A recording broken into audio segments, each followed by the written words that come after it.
प्रभु ने मुझे दिखाया शैतान रुकावट नहीं है लोगों का, आपका शरीर आपके विरोध में है। लिखे कोई चीज परमेश्वर के प्रेम से हमें अलग नहीं कर सकती, पर हम खुद रुकावट है। हमारा खुद का शरीर हमें परमेश्वर से प्रेम करने से रोकता है। कोई किसी की हिम्मत नहीं हमें रोक सके, पर हम खुद रोक सकते हैं। वहां यह नहीं लिखा कि तुम खुद नहीं रोक सकते अपने आप को, तुम रोक सकते हो अपने आप को परमेश्वर के प्रेम करने से। कहता है अगर विपत्ति के समय तुम साहस छोड़ दो तो तेरी सामर्थ कम है। अगर तुम हालातों के समय प्रार्थना छोड़ने वाले व्यक्ति हो, समझ लो, अगर हालातों के समय बुखार हो गया, घर में परिस्थिति आ गई, फाइनेंशियल तंगी, सेवकाई का विरोध, हालातों के समय अगर तुम प्रार्थना छोड़ने वाले हो तो तेरी सामर्थ कम है। प्रभु तुझे बड़ी आशीषें,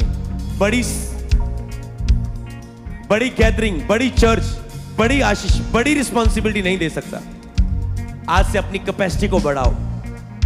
कुछ भी हालात हो, प्रेयर नहीं हटेगी। खुशी के समय हो, विरोध के समय हो, नाचने के समय हो, रोने के समय हो, मेरी हर समय में मैं सारी चिंता उसी पर डालकर उसकी सेवा और उसके काम में लगा रहूंगा। क्योंकि जब आप अभिषेक लेके जाएंगे, आपका शरीर मसा को खराब करने की कोशिश करेगा, विरोध में आएगा। शरीर आपका ऐसे में आपको धक्के से नहीं बदल सकता। मैं प्रीच कर सकता हूं, आपके अंदरूनी मनुष्य नए हो सकते हैं, पर बाहरी मनुष्य को जब आप फाइट नहीं करेंगे प्रार्थना से, तो आप आगे नहीं बढ़ पाओगे अपनी लाइफ में। ओके, तो आज का टॉपिक आपके पहले स्क्रीन के सामने रहेगा, आप उसे नोट कर सकते हैं। सामर्थ्य में बढ़ने का भेद। कितने लोग सामर्थ्य में बढ़ना चाहते हैं? जो नहीं बढ़ना चाहते वो नीचे हाथ रखना, जो बढ़ना चाहते हाथ को उठाना। बोलो मैं सामर्थ्य में बढ़ना चाहता हूं। आज जो कुछ भी आप सुने आपको मुंह से बोलना है, क्योंकि खास हिदायत है मुझे प्रभु की ओर से कि आप भविष्यवाणी करेंगे, आपको बुलाना है। बोलो मुझे सामर्थ्य में बढ़ना है, मैं सामर्थ्य में बढ़ना चाहता हूं। मैं एक ही जगह ठहरा नहीं रहना चाहता हूं, मैं आत्मिक सामर्थ्य में बढ़ना चाहता हूं। अपनी बुलाहट के लिए, अपनी सेवकाई के लिए, अपने परिवार के लिए, अपने हर हिस्से के लिए। बोले आमेन। जितने भी वचन को सुने ध्यान से समझे, क्योंकि एक खास विषय पर परमेश्वर का आत्मा आपसे बात करना चाहता है, आपकी अगुवाई करना चाहता है और आपको कुछ सिखाना चाहता है। हालेलुया। मैं चाहता हूं कि आप केवल उसे सुने ही ना, आप उसे जब सुने अपने मन पर घोषणा भी करें, क्योंकि जैसे ही आज जो आपका बाहरी मनुष्य है, जैसे आप उसको यंप करके आगे बढ़ेंगे आत्मिक वरदानों को लेकर, आत्मा के द्वारा, आत्मिक फलों के द्वारा आप आत्मिक वरदानों में प्रवेश करेंगे। हालेलुया। तो सामर्थ्य में पढ़ने का भेद, तो वो भेद क्या है? मैं चाहता हूं वो भी आप उसे पहले लिख लें, फिर आप उसे वचनों के द्वारा सीखेंगे। कौन सा भेद है? जितना मैं आत्मा के द्वारा देह की क्रियाओं को मारूंगा, उतना ही सामर्थ्य होते देखूंगा, उतना ही सामर्थ्य होते जाऊंगा। पढ़ो इसे बार बार। जितना मैं आत्मा के द्वारा देह की क्रियाओं को मारूंगा, उतना मैं सामर्थ्य होता जाऊंगा। इसे घोषणा बनाकर बार बार बोले, जब तक तुम्हारी आत्मा इसे मान ना ले, इसे करने के लिए तैयार ना हो जाए, आपको इसे घोषणा करना है। जितना मैं आत्मा के द्वारा देह की क्रियाओं को मारूंगा, उतना ही सामर्थ्य होता जाऊंगा। फिर से बोले, जितना मैं आत्मा के द्वारा, एक बार हम कह के बोलेंगे, जितना हम आत्मा के द्वारा देह की क्रियाओं को मारेंगे, उतना ही हम सामर्थ्य होते जाएंगे। जितना हम आत्मा के द्वारा देह की क्रियाओं को मारोगे, उतना ही हम सामर्थ्य होते जाएंगे। आपकी आत्मा समझ चुकी है क्या होगा? लास्ट आपने एक मैसेज सुना था कि प्रार्थना के विशेष स्थान से लुधियाना मीटिंग के बाद कि परमेश्वर से प्रेम करने वाली और परमेश्वर के प्रेम को समझने वाली प्रार्थना करना सीखा था ना। संडे आपने एक और प्रार्थना सीख ली, विश्वास की प्रार्थना, विश्वास से की जाने वाली प्रार्थना। विश्वास की प्रार्थना कैसे करें, समझ पा रहे हैं? आपने वो लिखा होगा। और अगली प्रार्थना लिखना, आत्मा में प्रार्थना कैसे करें। तो अब प्रार्थना के बारे में लगातार मैं आपको सलाह देता हूं, एतवार, बुधवार, शुक्रवार लगातार सीखते रहे। कोई भी प्रार्थना को किसी भी प्रकार को मिस ना करो, क्योंकि वचन में लिखा कि हर समय हर प्रकार से आत्मा में प्रार्थना करते रहो। हर समय मैंने 6 दिन में 6 टाइम बताए हैं आपको प्रार्थना के। हर प्रकार की, हर तरीके की उस प्रार्थना के दौरान प्रार्थना लिखे करते रहो, लेकिन आत्मा में प्रार्थना हर समय हर प्रकार की आत्मा में प्रार्थना। तो एक समय आता है जिसमें आप आत्मा में प्रार्थना करते हैं। ये 2 प्रेयर की ग्रेस जो आगे की मैंने 10 प्रार्थनाएं आपको सिखाई थी, वो इजीली आपको सिखा दी क्योंकि आप रेगुलरली भी उसके बारे में जानते थे। पर जो 10 से 5 प्रार्थनाएं मैं उसे एक एक करके पवित्र आत्मा आपको सिखा रहा है कि परमेश्वर से प्रेम करने वाले और परमेश्वर के प्रेम को समझने वाली प्रार्थना, विश्वास की प्रार्थना, ये वो प्रार्थनाएं हैं जो शक्तिशाली प्रार्थनाओं की लिस्ट में आती। अगर मैं आपको यहां पर बताऊं तो सबसे पहले प्रार्थना के दौरान की जाने वाली जो नया प्रार्थना का पेपर आपको मिलने वाला है, उसमें पहली थी पिता से प्रार्थना, यीशु के नाम से प्रार्थना, परमेश्वर की इच्छा के अनुसार प्रार्थना, वचनों के द्वारा प्रार्थना, विश्वास की प्रार्थना। यह कौन सी है कि प्रार्थना के दौरान किस तरीके से प्रार्थना होनी चाहिए। मतलब जब आप प्रार्थना शुरू करने वाले हैं, अगर ये 5 पॉइंट नहीं है आपकी प्रार्थना में, आपकी प्रार्थना के उत्तर नहीं आएंगे। आपकी प्रार्थना में कुछ आप मिस करोगे। कौन सी? जिसमें आपने करनी नहीं है, जो आपकी शुरुआत होनी चाहिए। पिता से प्रार्थना, यीशु के नाम से प्रार्थना, परमेश्वर की इच्छा होनी चाहिए उस प्रार्थना में, और उसमें वचन मिले होने चाहिए, और उसमें विश्वास होना चाहिए। जैसे फास्टिंग प्रेयर को आप अलग नहीं कर सकते। फास्टिंग प्रेयर को थोड़ा थोड़ा अलग कर सकते हैं कि मैं प्रार्थना करता हूं, अब मैं इस महीने में फास्टिंग प्रेयर में हूं। हाँ, हो सकते ये अलग प्रेयर और फास्टिंग प्रेयर।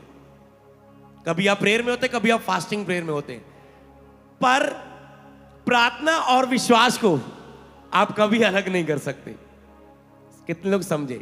ये विश्वास की ही प्रार्थना रहेगी। जो प्रार्थना विश्वास के बिना है वो प्रार्थना ही नहीं है, याद रख लो। वो प्रेयर ही नहीं, वो बेअसर है। परमेश्वर को प्रसन्न ही नहीं कर सकते तुम। तो समझे? कितनों को 20 प्रकार की प्रार्थना वाले पेपर आज आपको बांटे? अभी आपके पास है तो उठाएं। ओके, तो इसे मनन करते रहो। बार बार जितने पास्टर है अपने कलीसियाओं को सिखाओ, टिक करते रहो। अब तुम कैसी अब तुम्हें सोचना नहीं पड़ेगा। एक पैटर्न सेट कर दिया है अमृत संधू मिनिस्ट्री में एक प्रार्थना का कि ये है, इसमें से चॉइस करना है अब कौन सा करना है, कौन सा समय, कौन सा स्थान, कौन सा दिन। और सेवका ये सारी प्रकार की प्रार्थना कर रही है जो आपको दी हुई 20। ये डिसीजंस है, निर्णय है। अब जो मैंने आपको ये 5 बताई है कि पिता से प्रार्थना, यीशु के नाम से प्रार्थना, इच्छा के अनुसार, वचनों के द्वारा विश्वास की प्रार्थना, ये होने चाहिए प्रार्थना में। फिर तुम शुरू कर सकते हो, नहीं तो शुरू ही नहीं। पिता से प्रार्थना, यीशु के नाम से, परमेश्वर की इच्छा होनी चाहिए, वचनों के द्वारा होनी चाहिए, विश्वास की होनी चाहिए। अब उसमें अगली जो 5 प्रकार की प्रार्थना है, प्रार्थना के दौरान, प्रार्थना करते समय जो है, जो बाहरी आंगन में प्रार्थना के तरीके, मतलब जो बाहरी आंगन में जिस समय आपको संघर्ष करना पड़ता है, शुरू करनी पड़ती प्रार्थना, मन नहीं लगता, दिल नहीं करता, कैसे ये 5 तरीके अगर आप अपनाएं, पहले 5 होने चाहिए, अगर ये अपनाएं तो आप पवित्र स्थान में प्रवेश कर सकते हैं। ये हमें सारी शिक्षा, अगुवाई प्रार्थना के विशेष स्थान से मिल रही।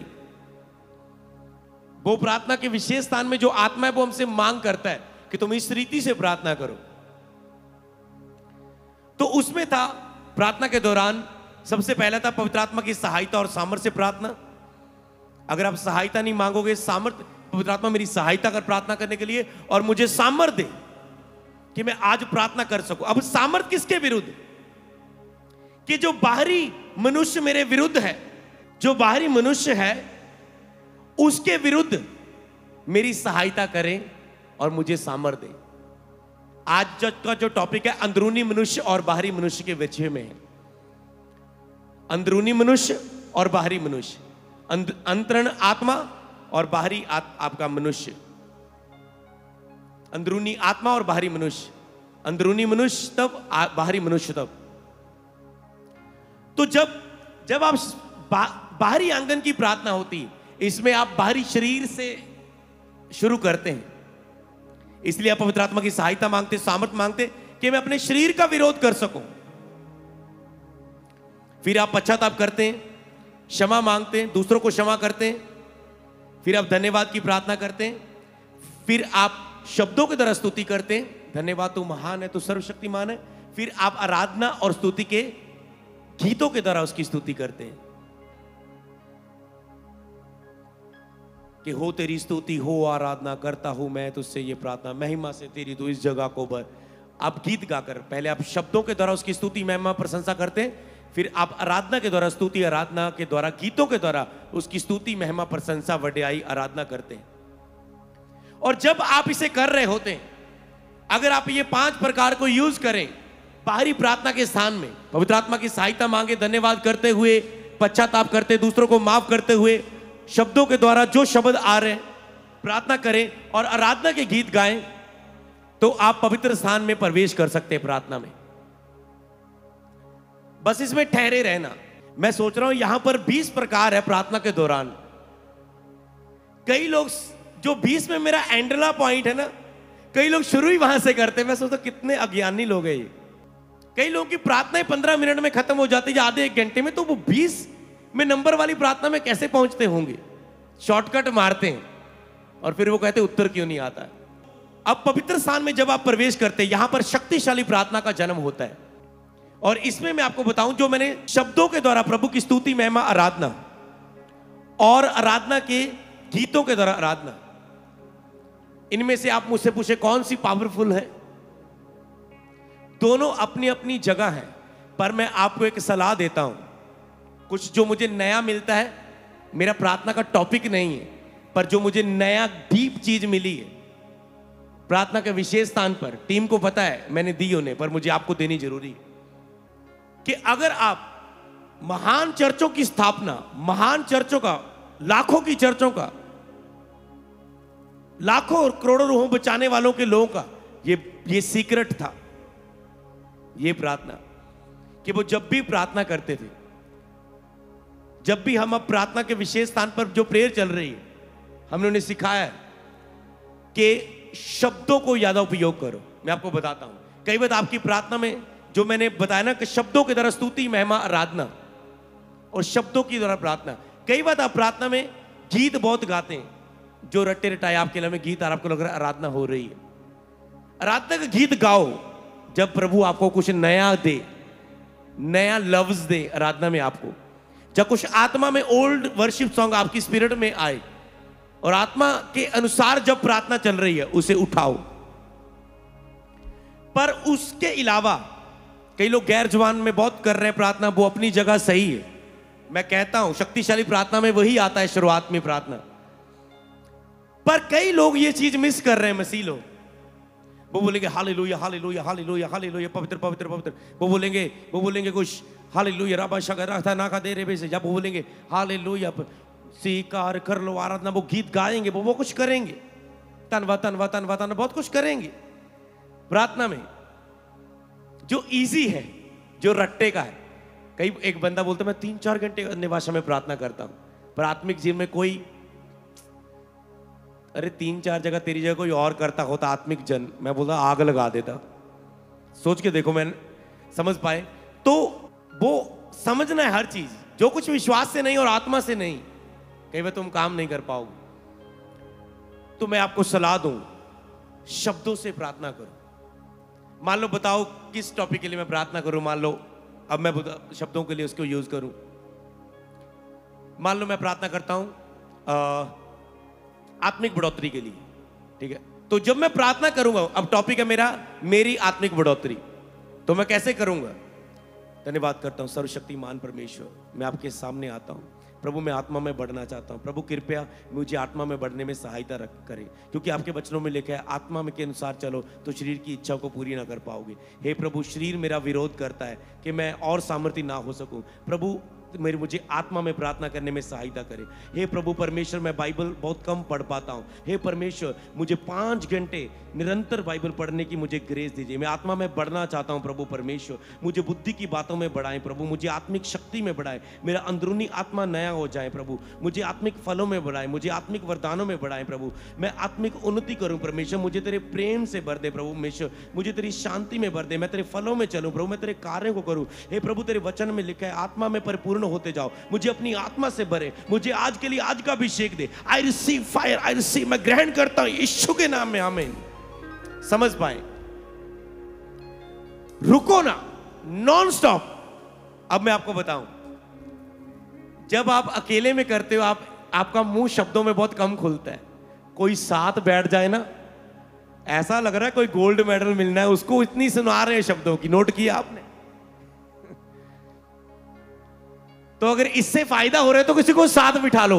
अगर ज्यादा शब्द निकल रहे हैं किसी को साथ बिठा लो। प्रेयर पार्टनर की जो प्रेयर है उसे ले लो, ताकि जो तेरा मुंह खुले, तुम वैसे ही ना कुछ टमुक टुमुक टुमुक ना करते जाओ प्रार्थना में।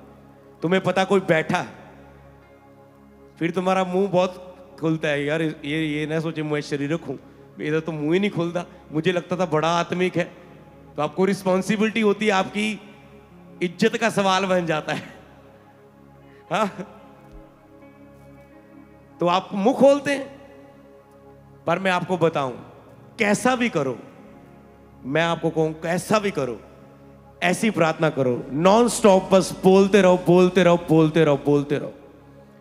कुछ भी है बोलना है मुझे आत्मा में, रुको मत। तुम देखना तुम्हारी प्रार्थना शक्तिशाली होगी तो तुम शक्तिशाली हो जाओगे। तुम्हारा खुदा तो पहले ही शक्तिशाली है। हालेलुया। ये शक्तिशाली प्रार्थना में जाने के लिए शब्दों की प्रार्थना। हम कलीसिया में भजन गाते ना, आराधना के द्वारा शुरू होती है। प्रभु ने कहा मेरा घर प्रार्थना का घर होगा। बहुत ही कम चर्चें हैं जो संडे के समय प्रार्थना करती, लोगों को दिया जाता है, लोगों के लिए चंगाई के लिए, छुटकारे के लिए, आशीष के लिए प्रेयर होती है। पर परमेश्वर के साथ जब सबकी एक आत्मिक उन्नति। पर जिन चर्चों ने यह फैसला किया कि हम आकर पहले 1 घंटा प्रार्थना किया करेंगे, यहां मीटिंग शुरू होने से पहले वाचा की प्रार्थना होती, पहले 1 घंटा प्रेयर होती शुरू होने से पहले, कि यहां पर आराधना शुरू, आपको ऐड नहीं किया जाता, वो टीम करती। मीटिंग शुरू होने से पहले 1 घंटा प्रार्थना, वो डेली चलती है। वो सब सेवकाई शुरू होने से पहले, चाहे संडे है, चाहे बुधवार है, चाहे फ्राइडे, वो होनी है। शब्दों की प्रार्थना। कितना अच्छा होगा कि आने वाले समय में आप भी चर्च में प्रेयर किया करें। कि हम चर्च में आए, मैं आराम से बैठूं और बोलूं आपको चलो आधा घंटा प्रार्थना करें, और आपको ऐसा लगेगा पास्टर मेरे घर में आके मेरा प्रेयर पार्टनर बन के हमारे साथ प्रार्थना कर रहे हैं, और इतनी शक्तिशाली चर्च बढ़ेगी। पर ये संडे हम नहीं कर सकते, इसीलिए कलीसिया को आदत डालना होगा। जो चर्च में प्रार्थनाएं हो रही है, अगर फ्राइडे 3 घंटे आपको दिए जा रहे हैं, किसी का कमेंट आया था, मैंने पढ़ा था कि ये बंद ना हो, हम बहुत उन्नति कर रहे हैं फ्राइडे प्रेयर सर्विस में।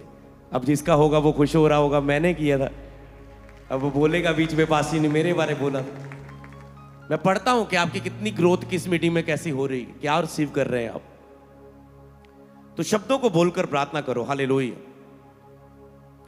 तो अगर आप ये करेंगे, ये शक्तिशाली बनाता है आपको प्रार्थना को। अब मैं आपको बताऊंगा शक्तिशाली जो प्रार्थना की, अगली जो 15 तक 11 से 15 तक जो प्रार्थना है, उसमें जो शक्तिशाली प्रार्थना में आती, जो आपको पवित्र स्थान में जाकर प्रवेश करके आप करते हैं, उसमें आप उसे पहले भी बीच में करते हैं, पर यह और शक्तिशाली होती है अब यहां पहुंच के आप करते हैं। पहली अन्य भाषा में प्रार्थना, आपको लिख लेना है, खुद मनन करना। दूसरी है आत्मा में प्रार्थना, टंग्स में प्रार्थना, स्पिरिट में प्रार्थना, अन्य भाषा में प्रार्थना, आत्मा में प्रार्थना। परमेश्वर से प्रेम करने वाली और परमेश्वर को समझने वाली प्रार्थना जो आप सीख चुके हैं। आत्मिक बढ़ोतरी के लिए प्रार्थना, जिसमें है आप भूखे और प्यासे होते हैं प्रभु के साथ संबंध के लिए, जिसमें आप आत्मिक कमजोरियों, जो आपकी कमजोरियां हैं आत्मिक जीवन में, उसको लेकर प्रार्थना करते हैं कि प्रभु मैं यहां कमजोर हूं, प्लीज मुझे बढ़ने के लिए प्रार्थना करें आगे। आप बाहरी मनुष्य के विरोध में प्रार्थना करते हैं कि आप मेरा जो बाहरी मनुष्य विरोध है, आप अन्य भाषा में प्रार्थना करते हुए, आत्मा में प्रार्थना करते हुए, आप आत्मा में मैं बढ़ना चाहता हूं प्रभु, मुझे पर, मुझे छू, मुझे तेरी उपस्थिति दे, मुझे तेरा अभिषेक दे, मुझे तेरी सामर्थ दे, मुझे जो शरीर की मेरी ये कमियां हैं मुझे ताकत दे प्रभु, आज से मैं ये चीज छोड़ सकूं, वो चीज छोड़ सकूं, हर वो चीज जो मेरा टाइम वेस्ट करती मेरे जीवन से दूर हो, जो फोन जो मेरा टाइम वेस्ट करता है मेरे जीवन से दूर हो, हर वो चीज जो नींद, जो फास्टिंग न रख पाना, हर वो चीज जो रोज फालतू का मेरा समय बर्बाद करती है चीजें, हर वो फालतू की बातें, फालतू का समय वेस्ट मेरे जीवन से दूर हो। आप सारा अपने आत्मिक जीवन को, भूख प्यास, सारा कुछ आत्मिक उन्नति के लिए, उद्देश्य के लिए आप इसमें प्रार्थना करते हैं, शक्तिशाली प्रार्थनाओं में आती। और फिर आप करते हैं पवित्र आत्मा से भरने के लिए प्रार्थना, इसमें 5वीं अन्य भाषा, दूसरी आत्मा में प्रार्थना, तीसरी प्रेम करने वाली, चौथी आत्मिक बढ़ोतरी के लिए, उपस्थिति अभिषेक सामर्थ के लिए, तीसरा पवित्र आत्मा से, इसमें 5वां है पवित्र आत्मा से भरने के लिए, उपस्थिति के लिए, अभिषेक के लिए, जिसमें आप कहते हैं कि आज के लिए आज का अभिषेक प्रभु मुझे ग्रहण करता हूं, मुझे भरे, मुझे मैं रिसीव करता हूं, हालेलुया, मुझे पावर दे। आप भरते हैं, अब आप भर चुके हैं इन शक्तिशाली प्रार्थनाओं में। इसके विषय में मैं कभी और आपको देता रहूंगा, पर आपको पता हो कि आप क्या सीख रहे हैं। और उसके बाद फिर लास्ट जो 5 प्रार्थनाएं हैं, फिर आप उसमें प्रवेश करते हैं, इनमें से गुजर कर, इन 15 प्रार्थनाओं में से गुजर कर, तरीकों से गुजर कर, उसमें आप करते हैं। सबसे पहले नंबर पर मैंने लिखा है अपने लिए प्रार्थना, फिर मैं लिखता हूं दूसरों के लिए प्रार्थना। ज्यादातर कहते हैं कि पहले दूसरों के लिए प्रार्थना करनी चाहिए, फिर एंड में अपने लिए मांगना चाहिए, पर जो मैं अपने लिए कह रहा हूं, अपने लिए जो आप प्रार्थना करेंगे वो आप, एक होती अपने लिए विनती की प्रार्थना, दूसरों के लिए विनती की प्रार्थना, अपने लिए अधिकार की प्रार्थना, दूसरों के लिए अधिकार की प्रार्थना। जब अपने लिए कर रहे हैं, इसमें आप अपनी कमजोरियों को शेयर करते हैं, बाहरी मनुष्य का जो जितना भी विरोध है आप उसमें सारी अपनी लाइफ को शेयर करते हैं, जो भी आपके विषय आप उसे शेयर करते, ताकि आप, जब तक आप अपने में दिलेर ना समझ जाए पूरी तरह से, फिर आप दूसरों को छूते हैं। जब आपको लग रहा है हां मैंने सब बातें खुल के प्रभु से कर ली, फिर आपके अंदर विश्वास पैदा होता है। फिर दूसरों के लिए प्रार्थना करें, मध्यस्थता की जिसे प्रार्थना कहते हैं, दूसरों के लिए। उस दूसरों की प्रार्थना में, दूसरे में आपका परिवार आ सकता है, आपके दोस्त आ सकते हैं, आपके रिश्तेदार आ सकते हैं, कोई भी आपके प्रेमी हो सकते हैं, आपके रिश्तेदार हो सकते हैं। आप उन दूसरों के लिए जो भी है उसके लिए प्रार्थना कर सकते हैं। मैं दूसरों के साथ कलीसिया को नहीं जोड़ता, मैं इसे अलग रखता हूं। कलीसिया का टॉपिक कलीसिया के लिए और पास्टर के लिए, अपने अगुए के लिए और कलीसिया की सारी जरूरतों के लिए, कलीसिया के सारे पॉइंट डिफरेंट रखो, इसे एक डिफरेंट विषय रखो। और दूसरों के लिए प्रार्थना, परिवार के लिए, रिश्तेदारों के लिए, कोई और लोग हैं जिसको जरूरत है प्रार्थना की, आत्मा में छूना है, आत्मा दे रहा है, उसे छुओ। उसके बाद अपने लिए, दूसरों के लिए जिसे आप प्रार्थना करते हैं, फिर आप अपने और दूसरों के लिए, पहले आप विनती की प्रार्थना कर रहे थे कि प्रभु मुझ पर दया कर और दूसरों पर दया कर, फिर आप अपने और दूसरों के लिए साथ में, बीच में ही आप चलते हुए, अपने लिए युद्ध की प्रार्थना, इसे अगली युद्ध की प्रार्थना, जिसमें आप युद्ध का ऐलान करते हैं, जिसे इसमें आप ऐड कर सकते हैं अधिकार की फायर प्रेयर, जिसमें आप पवित्र आत्मा की आग मांगते हैं हिस्सों पर, कि इस हिस्से पर शैतान काम कर रहा है, आग आए, पवित्र आत्मा की आग आए, आग आए। जैसे आज प्रेयर की शैतान लोगों को छोड़ा और लोग चंगे हुए। क्या भेजी गई? पवित्र आत्मा की आग आई और शैतान को हिला दिया गया। अधिकार की फायर प्रे, जिसमें आप बांधने खोलने की प्रेयर करते हैं, तो ये अपने लिए भी करें, मैं बांधता हूं, मैं डांटता हूं, मैं फायर भेजता हूं जितनी आत्मा मेरे विरोध में, फिर आप दूसरों के लिए भी करें। समझ पा रहे हैं? पहले अपने लिए विनती, अपने लिए अधिकार की प्रार्थना, फिर दूसरों के लिए विनती और अधिकार की प्रार्थना। कितने समझे? शॉर्टकट में देखो, अपने लिए विनती की प्रार्थना कमजोरियों के लिए, बल के लिए, ताकत के लिए, और अधिकार की प्रार्थना। अपना मसला क्लियर करो, फिर आपको पता है मैंने अधिकार से विनती करते, जब आप अधिकार में पहुंच जाते, सीधा अधिकार आप ट्रांसफर कर देते दूसरों पर, कि अगर मैं अपने लिए गरज रहा हूं शैतान हालातों के सामने, तो मैं दूसरों के लिए भी गरज सकता हूं। अपने लिए रो पिट रहे हो, कोई विश्वास नहीं, दूसरों के लिए क्या करोगे? फिर दूसरों पर ट्रांसफर कर दो कि मैं दूसरों के लिए मांगता, खुदावन तेरी दया हो इन लोगों पर, तेरी दया हो, और तेरी विनती करता हूं, मांगता हूं इन लोगों के लिए, और खुदावन मैं आग देता हूं, अधिकार को उपयोग करता हूं, बांधता हूं, मैं खोलता हूं, मैं आग मांगता हूं, और फिर अधिकार से भी प्राप्त छुए उन्हें। और अगली है घोषणाओं की प्रार्थना। अपने लिए प्रार्थना, मध्यस्थता की प्रार्थना, दूसरों के लिए प्रार्थना, और तीसरा है और युद्ध की प्रार्थना आपने सीख लिया, और घोषणाओं की प्रार्थना चौथा, जिसमें आप अंगीकार करते हैं, घोषणाएं करते हैं, जो विजय की घोषणा करते हैं, जो क्रूस पर पहले ही हमारे लिए हो चुका है, स्वर्गीय स्थानों में पहले ही हो चुका है, वचन में हमें पहले ही विरासत में हमें दे दिया गया, हम वारिस हैं। हम उन वचनों को लेकर घोषणा करते हैं, जो भी हमारे मसले हैं उनके ऊपर हम घोषणाएं करते हैं। तो ये आत्मा कभी भी किसी भी प्रार्थना को किसी भी समय आपको हिला सकता है, पर मैंने इसे रखा है प्रार्थना शुरू करने से पहले, प्रार्थना के दौरान, और उसके बाद शक्तिशाली प्रार्थना, पवित्र स्थान में प्रार्थना, और जब आप पवित्र स्थान में प्रार्थना करते हैं, फिर आप एंडले युद्ध के स्थान में जब आप दूसरों को छूते हैं, यहां पर आप प्रार्थना करते हैं। पवित्र स्थान में ही आप ये दोनों प्रार्थना करते हैं। हालेलुया। पहली 10 प्रार्थनाएं आप शुरुआत में और शुरुआत करने से पहले और शुरुआत में करते हैं। दूसरी 10 प्रार्थनाएं आप पवित्र स्थान में करते हैं। पवित्र स्थान में शक्तिशाली प्रार्थनाओं के द्वारा, फिर आप अधिकार की प्रार्थनाओं में, युद्ध की प्रार्थना, पवित्र स्थान में आप युद्ध भी लड़ते हैं, युद्ध की प्रार्थनाओं में फिर आप उन चीजों के लिए काम करते हैं। आप बाहरी हिस्से में, आत्मिक जगत में नहीं लड़ सकते, आपको पवित्र आत्मा की अधीनगी में आके, होली प्लेस में आके आप आत्मिक युद्ध को लड़ते हैं। तो जब आप ये सीख चुके हैं, आगे हम इन प्रार्थना को करेंगे भी, और आप इन चीजों को आप समझेंगे भी, तो आप इसे ग्रहण भी कर लेंगे अपनी लाइफ में। हालेलुया। तो कितने लोग इन्हें समझ चुके हैं? हालेलुया। जोर से बोलो हालेलुया। एंड में आप अपनी जरूरतों के लिए प्रार्थना कर सकते हैं, जितनी भी जरूरतें हैं। एंड में अपनी प्रेयर लिस्ट के लिए प्रार्थना करें। क्या आप प्रेयर लिस्ट बनाते हैं अपनी? मुझे नहीं पता। जिसमें अगर कुछ आत्मा में आप नहीं छू पाए, तो आप अपनी प्रेयर लिस्ट में देखकर, जो आप भूल गए, जहां रह गया है, फिर अपनी प्रेयर रिक्वेस्ट को चाहे थोड़ा समय तो ऐसे टच करो, नहीं तो एक एक टॉपिक का नाम लेकर उस पर वचन बोल के, घोषणा करके, अधिकार के साथ, विनती के साथ, ग्रेस मांगते हुए उन्हें टच करो, और सारे अपनी प्रेयर रिक्वेस्ट को, जो अपनी जितनी भी जरूरतें एंड में प्रभु के साथ जो आप मांगना चाहते हैं, पहले आप अपनी कमियों के लिए, कमजोरियों के लिए फायर कर रहे थे, लड़ रहे थे, अब आप एंड में आप फिर अपनी सारी जरूरतें खुल के बताओ, प्रभु ये हो वो हो। हालेलुया। तो जो आप दूसरों के लिए प्रार्थना थी, उसमें आपको अलग जोड़ लेनी है। कलीसिया के लिए प्रार्थना, आपकी कलीसिया जिसमें है, कलीसिया के जितने भी पॉइंट्स हैं उन्हें टच किया करो रोज।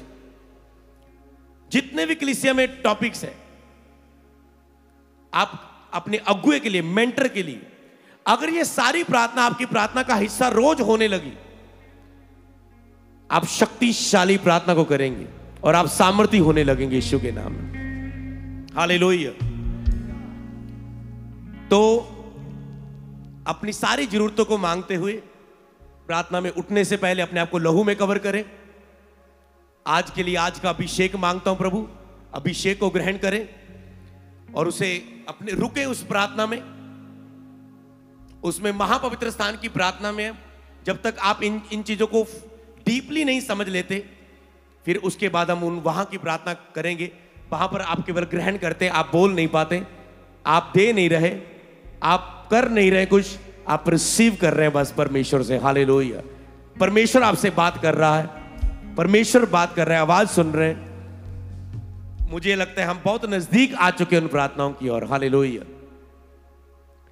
और फिर अपने जितने भी प्रार्थना के दौरान जो 40 प्रकार की प्रार्थनाएं हैं जो आप कर सकते हैं अपनी जरूरतों के लिए, वो मैं आपको सारे टॉपिक्स दूंगा। प्रार्थना का विशेष स्थान में वो होती रहेंगी और आप फिर वो सभी प्रार्थना को रोज हिस्से लें। कई लोगों ने कई हिस्सों के लिए प्रार्थना ही नहीं की, इसलिए वो हिस्सों में बढ़े नहीं। बुद्धि के लिए प्रार्थना, समझ के लिए प्रार्थना, आर्थिक बढ़ोतरी के लिए प्रार्थना, आपकी जॉब, आपके बिजनेस के लिए प्रार्थना, आपकी स्पिरिचुअल लाइफ के लिए प्रार्थना, आपकी पारिवारिक लाइफ के लिए प्रार्थना, आपकी बुद्धि के लिए प्रार्थना, आपकी जो आत्मिक क्रियाओं में बढ़ने के लिए प्रार्थना, अपनी कमजोरियों के लिए प्रार्थना, अपनी मतलब बहुत सारे विषय, ग्रेस के लिए प्रार्थना, प्रभु का फेवर अपनी लाइफ के लिए, डिवाइन हेल्पर्स के लिए प्रार्थना। समझ पा रहे हैं? ऐसे 20-40 टॉपिक मैं आपको दूंगा और हम आपके लिए प्रार्थना करेंगे। तो ये इसलिए सुनना जरूरी है कि प्रार्थना का विशेष स्थान फ्राइडे केवल आप ही को नहीं, आपको इनवाइट करने लोगों को, ताकि वो उसको जुड़कर इसका फायदा ले सके। हालेलुया। जोर से बोले हालेलुया। तो आपको इन चीजों को, सभी प्रार्थना को करते हुए उन सभी टॉपिक्स को फिर एंड में टॉपिक्स पर प्रार्थना करें सभी। मैं अपने इस टॉपिक इसके लिए जब अपने लिए मांगना है, बहुत सारे लोग अपने लिए बहुत कम मांगते हैं, इसलिए वो अपनी पर्सनल लाइफ में बहुत कम बढ़ते हैं। बहुत से लोग दूसरों के लिए बहुत प्रार्थना करते हैं, इसलिए उनका टॉपिक होता है दूसरे मेरे द्वारा आशीष पाते हैं, दूसरे मेरे द्वारा बरकत पाते हैं, दूसरे मेरे द्वारा चंगाई पाते हैं, मेरी लाइफ में क्यों नहीं होता है? क्योंकि तेरी लाइफ में तुम प्रार्थना नहीं करते। सब जो चीजें इजी है, बेसिक है, फिर भी मसीह लोग अनजान रहते हैं। उसने कहा मेरा ज्ञान ना होने के कारण मेरे लोग नाश होते हैं। तूने मेरे ज्ञान को तुच्छ जाना, इसलिए मैं तुझे जाजक अपना जाजक होने के लिए अयोग्य जानता हूं। जो जाजक, जो पास्टर, जो सेवक ज्ञान नहीं रखते, तो वो जाजक होने के लिए प्रभु कहता है मैं तुझे तुच्छ जानूंगा अगर तुम डीले होके रहोगे, सीरियस नहीं होंगे अपने जीवन में। हम स्वर्गीय दर्शन में, व्हाइट गारमेंट मीटिंग में, तो जो पूछो अपने पड़ोसी को, क्या तुम तैयार हो यीशु के आगमन के लिए? पहले अपने आप से पूछो, अब क्या मैं तैयार हूं? अब पूछो, क्या यीशु के आगमन के लिए कलीसिया तैयार है? यह भी आपके टॉपिक में से एक टॉपिक है। यीशु की आगमन की तैयारी के लिए प्रार्थना कौन करता है? बताओ कौन करता है? किसने की? हो गए 5-10, कभी कभार की है। जब रोज तुम्हारा ये टॉपिक रहेगा, यीशु के आगमन के लिए मुझे तैयार रहना है, मुझे जागते रहना है, प्रार्थना करते रहना है, लेकिन निरंतर प्रार्थना में लगे रहो, प्रार्थना में जागते रहो, हर समय हर प्रकार की आत्मा में प्रार्थना करते रहो, ताकि तुम आगमन के लिए तैयार रहो। हालेलुया। हर समय हर प्रकार की, ताकि तुम यीशु के आगमन के लिए, प्रार्थना ही आपको आगमन के लिए तैयार करती है। आपको पता है, प्रार्थना ही आपको होलीनेस देती है, पवित्रता ही। ये 4 चीजें आपकी लाइफ में बहुत महत्वपूर्ण है। प्रार्थना जो पवित्रता ही देती है, आपको पवित्र जीवन जी पाते हैं, और प्रभु से प्रेम जो आपको आज्ञाकारिता में चलाता है। प्रेयर, पवित्रता ही, प्रभु से प्रेम और प्रभु की आज्ञाकारिता, ये 4 आपके लिए बहुत महत्वपूर्ण है और ये एक के साथ जुड़े। प्रार्थना के साथ पवित्रता ही जुड़ी है। अगर प्रार्थना नहीं है तो पवित्रता ही अकेली काम कभी नहीं रह पाओगे आप। प्रभु के प्रेम के साथ ही आज्ञाकारिता जुड़ी है। अगर प्रभु से प्रेम नहीं करते, जो प्रार्थना नहीं करता वो प्रभु से प्रेम नहीं करता। जो प्रभु से प्रेम करता है वो प्रार्थना करता है, और जो प्रार्थना करता है वो आज्ञाकारिता भी करता है। ये 4 चीजें आपकी लाइफ में हो तो 5वां खुदा आपके लाइफ में होगा और आप मजबूत बन जाएंगे। हालेलुया। कभी डगमगाएंगे नहीं अपनी लाइफ में। तो क्या तुम उस चीज के लिए तैयार हो चर्च? उस आगमन के लिए तैयार हो? उस समय के लिए तुम तैयार हो? हालेलुया। जोर से बोलो हालेलुया। जोर से बोलो हालेलुया। तो इसीलिए आपको रोज टॉपिक होना चाहिए कि मैं विश्वास की प्रार्थना करना सीखना चाहता हूं। संडे मैंने सिखाया था, उसके बारे में मैं और भी आपको सिखाऊंगा कभी, कि विश्वास की प्रार्थना कैसे करें, आत्मा में प्रार्थना कैसे करें, भविष्यवाणी की प्रार्थना कैसे करें। हालेलुया। तो आने वाले समय में इनके लिए तैयार रहना, तो आने वाली मीटिंग्स के लिए भी तैयार रहना। हालेलुया। एक बार जोर से बोलो हालेलुया, जोर से जोर से जोर से जोर से। तो आज मैंने कितनी बातें की, चाहे तेरे फाइनेंशियल मुद्दे, जब मैं आप पर हाथ रखूंगा उस ब्लेसिंग हैंड को, चाहे फाइनेंशियल मुद्दे, चाहे सेवकाई के मुद्दे, चाहे जिम्मेवारियों के, पारिवारिक दुखों के मुद्दे, चाहे विरोध के मुद्दे, चाहे पवित्रता के लिए संघर्ष के मुद्दे, चाहे प्रेयर लाइफ के मुद्दे, बाइबल में लिखे वो हमारे समान परखा गया। जितनी परीक्षाएं हम सह रहे हैं जिन चीजों में, यीशु मसीह सारी उन चीजों में निकला, फिर भी उनने कोई पाप नहीं किया, ताकि हम इन हालातों को देखकर साहस ना छोड़ दें। हालेलुया। इसलिए हम भी आपकी तरह हर चीजों में निकलें। डोंट वेरी, आज आपका दिन है निकलने का और आगे बढ़ने का और चमकने का। तो गॉड ब्लेस यू चर्च। अपने स्थानों में खड़े हो जाओ। एक सामर्थ का वचन मैं प्रेरितों के काम आपके बीच में पढ़ूंगा। जब उन्होंने पतरस और यूहन्ना का साहस देखा तो जाना कि वह अनपढ़ और साधारण मनुष्य है, तो आश्चर्य किया। फिर उनको पहचाना कि वे यीशु के साथ रहे थे।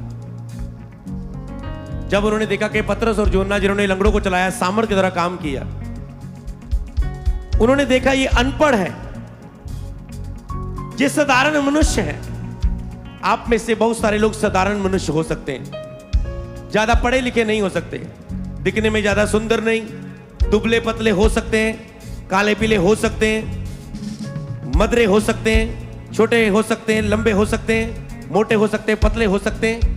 साधारण से आप लग सकते हो, पर परमेश्वर का अभिषेक साधारण मनुष्य को एक खास मनुष्य बना देता है। और जब जाना कि वे यीशु के साथ रहे थे, क्योंकि वे यीशु के साथ रहे थे। क्या आप यीशु के साथ रहते हैं? सामर्थ का यही रहस्य है कि परमेश्वर के साथ कभी कभार नहीं, जब समय मिले तब नहीं, सुबह प्रभु के साथ है तो रात को प्रभु के साथ नहीं, दोपहर को प्रभु के साथ है तो रात को प्रभु के साथ नहीं, क्योंकि वे यीशु के साथ रहते। हर समय हर प्रकार से यीशु के साथ रहना, हर हालात में प्रार्थना करके दिखाना। कुछ विरोध हो, बीमारी हो, हालात कुछ भी हो, आपकी प्रेयर नहीं रुकनी चाहिए। लेकिन अगर विपत्ति के समय तुम साहस ना छोड़ो, लेकिन नहीं तो तेरी सामर्थ कम है। वहां पर लिखा है मत्ती 24:11 में लिखा है, उसने किसी को 5 तोड़े दिए, किसी को 3, किसी को 2, मतलब किसी को 2, किसी को 1। लिखा है हर एक को उसकी सामर्थ के हिसाब से उसे दिया। किसके हिसाब से? बोलो सामर्थ के हिसाब से। बोलो सामर्थ के हिसाब से, उनकी कैपेसिटी के हिसाब से, उनके अंदर कितनी योग्यता है उसके हिसाब से। इसीलिए परमेश्वर आज आपको उतना ही देता है जितनी आपकी कैपेसिटी। कहता है अगर विपत्ति के समय तुम साहस छोड़ दो तो तेरी सामर्थ कम है। अगर तुम हालातों के समय प्रार्थना छोड़ने वाले व्यक्ति हो, समझ लो, अगर हालातों के समय बुखार हो गया, घर में परिस्थिति आ गई, फाइनेंशियल तंगी, सेवकाई का विरोध, हालातों के समय अगर तुम प्रार्थना छोड़ने वाले हो तो तेरी सामर्थ कम है। प्रभु तुझे बड़ी आशीषें, बड़ी गैदरिंग, बड़ी चर्च, बड़ी आशीष, बड़ी रिस्पॉन्सिबिलिटी नहीं दे सकता। आज से अपनी कैपेसिटी को बढ़ाओ। कुछ भी हालात हो, प्रेयर नहीं हटेगी। खुशी के समय हो, विरोध के समय हो, नाचने के समय हो, रोने के समय हो, मेरी हर समय में मैं सारी चिंता उसी पर डालकर उसकी सेवा और उसके काम में लगा रहूंगा। घोषणा करें सब जन, आंखों को बंद करें। अगर आप इस प्रार्थना को कर चुके हैं, प्रेरितों 4:33 यहां पर लिखा प्रेरित बड़ी सामर्थ से, बोलो बड़ी सामर्थ। ये प्रार्थनाएं आपके मुंह से करवानी मुझे जरूरी है। लेकिन प्रेरित बड़ी सामर्थ से प्रभु के जी उठने की गवाही देते रहे। आपको पता है हम सबका मुख्य काम प्रार्थना करते रहना ही नहीं है। ये सब हम प्रार्थनाएं करते हैं, पवित्रता में जाते हैं, फास्टिंगों में जाते हैं, रोजों में जाते हैं। ये सब चीज किसके लिए करते हैं? आज मैं मुख्य कार्य बताता हूं, 2 चीजें। लेकिन वे सामर्थ से जी उठने की गवाही देते रहे। एक तो मसीह की गवाही देना, लेकिन राज्य का यह समाचार, सुसमाचार सारी दुनिया में प्रचार किया जाएगा, तब अंत आ जाएगा। तब अंत आ जाएगा। आगमन के लिए तैयार होना प्रार्थना के द्वारा, और सुसमाचार साथ में प्रचार करते रहना। कलीसिया आज समझो, सुसमाचार हमारा सबसे मुख्य काम है। प्रभु ने मुझे 2 वर्ड दिए, सुसमाचार और आत्मिक उन्नति। तो जितनी भी आप सभाओं में अक्टूबर में अब आने वाले हो, उसका नाम प्रभु ने मुझे दिया, सुसमाचार और आत्मिक उन्नति की सभाएं। तो जो तो लोग नए हैं बिल्कुल, उनके लिए वो पोस्टर, वो इनविटेशन एक सुसमाचार है। समझ पाए? वो भी इन मीटिंग्स में आते, चाहे व्हाइट गारमेंट मीटिंग, चाहे ऑल नाइट मीटिंग। सोचो ऑल नाइट मीटिंग में इतने लोग सफेद वस्त्रों के साथ रात 12, 1, 2, 3 बजे तक यहां खड़े, ये कितना बड़ा चमत्कार है। आप रात की प्रार्थना में आए हो, इसलिए आप लंबा वचन सीखते हो, लॉन्ग प्रेयर में समय बिताते हो, शरीर को तोड़ते हो इसमें आप, ताकि अंदरूनी आत्मा नया हो। देखा था ना पिछली एतवार, जब रात की प्रेयर की एक अलग ही शांति थी, एक खुशी, एक आनंद, एक ग्रेस हमें चलाने लग जाती, क्योंकि शरीर का विरोध किया जाता है उसमें। तो इसीलिए उनके लिए सुसमाचार है। चर्च के लिए क्या है? आत्मिक उन्नति। वो प्रार्थना हो सकती है, अभिषेक हो सकता है, सामर्थ हो सकता है, ग्रेस हो सकती है, आशीष हो सकती है, आत्मिक। तो कलीसिया के लिए जो आत्मिक उन्नति है, पास्टरों के लिए, जूथ के लिए, आपको आत्मिक उन्नति के लिए हर सभाएं, यहां हो, चंडीगढ़ हो, लुधियाना हो, हर सभाएं, आप सुसमाचार का कलीसिया आए तो लोगों को सुसमाचार सुना के लेके आए। अगर आप अकेले आए हो तो आप अपनी आत्मिक उन्नति के लिए आए। आपका 2 लक्ष्य होने चाहिए। और प्रभु ने मुझे बताया, तो आज से ये लक्ष्य से आप काम करना, सुसमाचार और आत्मिक उन्नति। नए लोगों को सुनाओ और कलीसिया की आत्मिक उन्नति करो। प्रार्थना में कलीसिया को बढ़ाओ पास्टर्स, ताकि वो प्रभु के आगमन के लिए तैयार हो। उन्हें बोलो जागते रहो, उन्हें पवित्रता ही में, प्रेम में, प्रभु के प्रार्थना में ले जाओ, फास्टिंगों में ले आओ, उन्हें सुसमाचार सुनाना सिखाओ, उनको प्रभु के राज्य के लिए काम करना सिखाओ, उनकी आत्मिक उन्नति का कारण बढ़ो।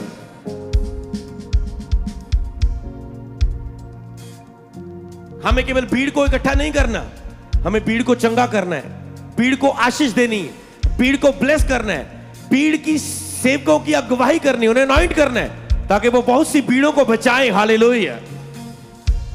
आपको काम करना है, और पवित्र आत्मा जो आज के दिन उंडेलने जा रहा है, जो सामर्थ यहां पर देने जा रहा है, उसका लिखा यहां पर 33 में, प्रेरित बड़ी सामर्थ से प्रभु के जी उठने की गवाही देते रहे, और उन सब पर बड़ा अनुग्रह था। बहुत ग्रेस थी उनकी लाइफ में, फाइनेंशियल ग्रेस, ईश्वरीय मददगार, सपोर्टर, सब अपना धन उनके कदमों में रख देते थे। कोई उनमें दरिद्र नहीं था। बहुत ग्रेस थी। क्यों ग्रेस थी? क्योंकि वो सामर्थ के साथ जी उठने का प्रचार कर रहे थे। हालेलुया। आपको केवल प्रीच नहीं करना, आपको सामर्थ के द्वारा जाना है। और जब आज पवित्र तेल से आपका अभिषेक किया जा रहा है, सामर्थ आपकी लाइफ में आ रही है। हालेलुया। आपका अंदरूनी आत्मा सामर्थ पाकर बलवंत होगा। हालेलुया। और लिखा है जी उठने की गवाही देते रहे सामर्थ के साथ। और प्रभु ने मुझे एक वर्ड दिया था, महासभाएं, महासभा लिखा, यीशु ने महासभा में, पुराने ने लिखा महासभा का प्रचार करो, महासभा में खड़े होके, महासभा के दिन, महासभा, बिग मीटिंग, बिगेस्ट मीटिंग, बड़ी से बड़ी प्रार्थना सभाएं, आपने देखा बड़ी से बड़ी प्रार्थना सभाएं इन महीनों में हुई, आगे होने वाली, और आप भी कर रहे हैं। मुझे आपकी मेंटरशिप में अपडेट आ रही, आप कर रहे हो। आप हैरान हो रहे, जो यहां हो रहा है वो आपके साथ हो रहा है। वो अगुवाई आपको, जब आप लेके जा रहे हैं, आप बढ़ रहे हैं। प्रभु ने कहा महासभाओं को करो, बड़ी से बड़ी सभाओं को करो। आज वो ग्रेस, अभिषेक आपके ऊपर आने जा रहा है। हालेलुया। महासभा को करने के लिए लेकिन चेले बड़ी सामर्थ से, बड़ी सामर्थ का मतलब महासामर्थ, बड़ी सामर्थ से वो क्रूसेड करते रहे। चेले महासभा को करते रहे, बड़ी सामर्थ के साथ जी उठने का प्रचार करते रहे। तो इसीलिए, लेकिन उनकी सामर्थ के अनुसार प्रभु कितना आपको दे। इसलिए मैंने आपको कहा था कि आपको मांगनी है, रोज सामर्थ मांगनी पवित्र आत्मा की, कि मुझे सामर्थ दे, मुझे सामर्थ दे, मैं सामर्थ से काम करूं, सामर्थ से काम करूं। केवल सामर्थ नहीं देनी कहना, प्रचार करने की सामर्थ दे, पूरा एग्जैक्ट स्टीक प्रभु को बताना है। मैंने लास्ट सिखाया था कि स्टीक प्रार्थना करनी पूरी तरह से। मुझे प्रचार करने की सामर्थ दे, मुझे सोच समझ प्रचार करने की सामर्थ दे, मुझे टीचिंग देने की सामर्थ दे, मुझे वेद को सुनाने की सामर्थ दे, मुझे प्रार्थना करने की सामर्थ दे, मुझे अभिषेक की सामर्थ दे, मुझे सामर्थ के द्वारा अपने, तेरी सामर्थ द्वारा वरदान तेरे काम करे, मुझे सामर्थ दे। हालेलुया। और अगर आपको सामर्थ को लेना है, लेकिन अपने अंदरूनी मनुष्यत्व में सामर्थ पाकर बलवंत होते जाओ, लेकिन अपने अंदरूनी मनुष्य में सामर्थ पाकर बलवंत होते जाओ। जितना तुम आत्मा के द्वारा देह की क्रियाओं को मारोगे, उतना ही सामर्थी होते जाओगे। तो हम सबसे स्पेशल एक पावरफुल प्रेयर प्रार्थना के विशेष स्थान से शुरू करने जा रहे हैं। वो प्रेयर केवल होगी आत्मा के द्वारा, हम शारीरिक क्रियाओं को मारेंगे, जो हमारा बाहरी मनुष्यत्व है। प्रभु ने मुझे दिखाया शैतान रुकावट नहीं है लोगों का, आपका शरीर आपके विरोध में है। लेकिन कोई चीज परमेश्वर के प्रेम से हमें अलग नहीं कर सकती, पर हम खुद रुकावट है। हमारा खुद का शरीर हमें परमेश्वर से प्रेम करने से रोकता है। कोई किसी की हिम्मत नहीं हमें रोक सके, पर हम खुद रोक सकते हैं। वहां यह नहीं लिखा कि तुम खुद नहीं रोक सकते अपने आप को, तुम रोक सकते हो अपने आप को परमेश्वर के प्रेम करने से। इसलिए सबसे बड़ा रुकावट पवित्र आत्मा ने बताया, और कल से हम वो प्रार्थना करने वाले हैं और सीखने वाले हैं इसे। संडे तैयार रहना चर्च, जब आप उन घोषणाओं को करोगे उन वचनों के साथ, तो आप देखेंगे अलग तरह से। क्योंकि जब आप अभिषेक लेके जाएंगे, आपका शरीर मसा को खराब करने की कोशिश करेगा, विरोध में आएगा। शरीर आपका ऐसे में आपको धक्के से नहीं बदल सकता। मैं प्रीच कर सकता हूं, आपके अंदरूनी मनुष्य नए हो सकते हैं, पर बाहरी मनुष्य को जब आप फाइट नहीं करेंगे प्रार्थना से, तो आप आगे नहीं बढ़ पाओगे अपनी लाइफ में। तो एक मैं पिक्चर आपको दिखाता हूं, अगर वो एक उसे दर्शन के रूप में आप उसे देखेंगे कि शरीर, मान लो ये आपकी बॉडी है। सोचे कि बंदा चल पा रहा है और एक पत्थर उसके आगे है, और वो आगे जा रहा है, और वो पत्थर उसके आगे, जब तक पत्थर उसके आगे, वो आगे नहीं बढ़ पा रहा है। उसने क्या किया, वो आत्मिक क्रियाओं में चलने लगा। जो मैं आपके लिए, ये दर्शन की पिक्चर है कि जो प्रेयर हम पावरफुल करने वाले हैं। ये महीना केवल, अक्टूबर महीना, केवल अपने शरीर से फाइट करने का महीना होगा। मतलब हम आत्मा के अनुसार चलना है, शरीर का विरोध करना है। जितनी चीजें शरीर के विरोध में, जब सारा शरीर का विरोध हो जाएगा, शरीर टूट जाएगा। आप देखेंगे इतने आप सामर्थ्य हो जाएंगे अक्टूबर में। और अक्टूबर नवंबर आप महासभाएं करेंगे, और आप मेंटरशिप में पिक्चर भेजेंगे, और पास्टर ब्लेस होंगे। पर आपको बस ये करना है, पूरा अक्टूबर महीना, ये बॉडी, जैसे ही आप शरीर को पीछे छोड़ेंगे, ये दर्शन मैंने देखा आपके लिए। मैं आपको घोषणाओं की प्रार्थनाओं में लेके जाऊंगा। शरीर क्रियाओं का विरोध करने वाली प्रार्थना। आप देख रहे हैं, एक व्यक्ति ने जंप किया, वो बॉडी से जंप करके जब आ गया, उसके ऊपर क्या है, फ्रूट ऑफ द स्पिरिट, आत्मा के जो फल है, जब उसके पास आत्मा के फल हैं पर आगे शरीर है तो आप कभी वरदानों तक नहीं पहुंच पाएंगे। देखो उधर उसने बॉडी को जंप किया आत्मा के फलों में चल के, आगे क्या है उसके हाथ के सामने? आत्मा के वरदान। हालेलुया। जैसे आप शरीर का विरोध करेंगे पूरी तरह से, आप आत्मा के वरदानों से भरने जा रहे हो यीशु के नाम में। और वरदानों की शुरुआत आज ही से हो चुकी। मैंने कहा आज तुम भविष्यवाणी करोगे, आज से तुम विश्वास की प्रार्थना करोगे, आज से तुम आत्मा में प्रार्थना करोगे, आज से तुम उस ग्रेस में चलोगे जिस ग्रेस से प्रभु इस सेवकाई को चला रहा है। ये नॉर्मल अभिषेक नहीं होगा, परमेश्वर सामर्थ्य के बड़े बड़े काम तेरे जीवन में करने जा रहा है। तो क्या आप इसके लिए तैयार हैं? सामर्थ्य से बढ़ने का भेद आप समझ चुके हैं कि हमें अगर महासभाएं करनी है तो महासामर्थ होनी जरूरी है। महासामर्थ कैसे आएगी? जब शरीर का इनकार होगा, अंदरूनी मनुष्य तुम में बलवान होकर तुम अंदर से सामर्थ पाओगे।